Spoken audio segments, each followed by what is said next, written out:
Welcome to another edition of Seeking His Truth. My name is Jacobian Jackson, and with me is Pastor Hal Bolden III. And today's question is, what does God look like? Man, that's pretty good. Good morning, Kobe. You relaxed now? All right, everybody in the world's watching you.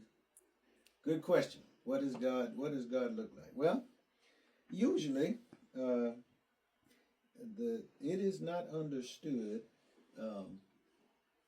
through abstract or visible eyes. You can't answer that question that way because God is a spirit.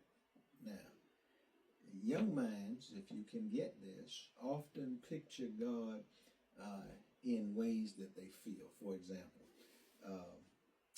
you might think of God as a loving parent.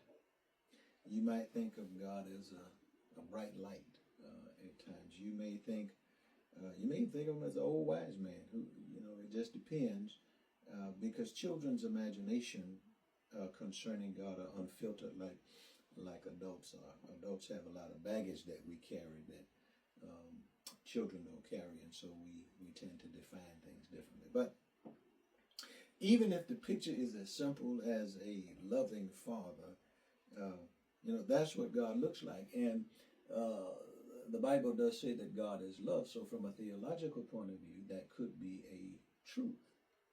That he looks like love. He looks like kindness. He looks like caring. He looks like protection. He looks like presence. But he does not look like you and me.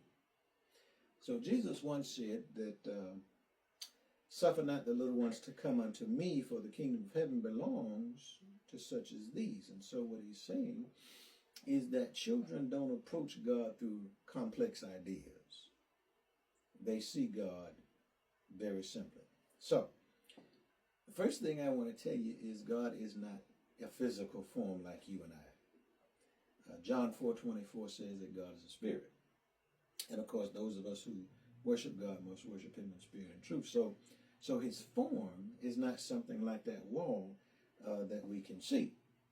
There's another text in John that says that no one has seen God. Only Jesus, only the Son, has made him known to us. And then Paul would tell Timothy that God dwells in unapproachable light. So Jesus, if we look at Jesus, Jesus reveals God to us. What I mean by that is how he was as a person tells you who God is as God. Got me so far? Okay, all right. So, Matthew 18 says, unless you change and become like a little child, you'll never enter the kingdom of heaven. And then Mark says, let the little ones come to me. So, children approach God through trust, they approach God through imagination, and they approach God through openness. Now, let's take, for example, God being light. We see God as light. Yeah, see how your eyes did that? You see God as light.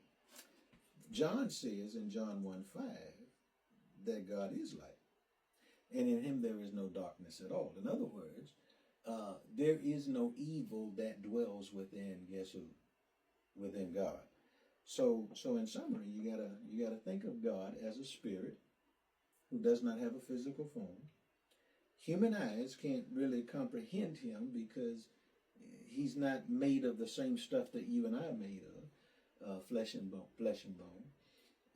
And he was revealed through Jesus. So when you start looking at your faith in God and what it is, where it comes from the value of your imagination about things. And so your concept of God is going to be different than mine simply because of our age, but he's still, guess who? He's still God. So you might see God as a choo-choo train. I may see God as a Boeing 747, but he's still God.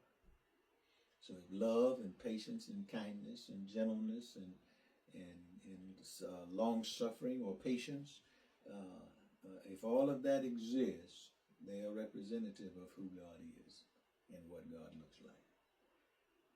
Got it? Tell me you got it. Tell them you got it. got it. They want to hear it. Say, I got it. I got it. All right.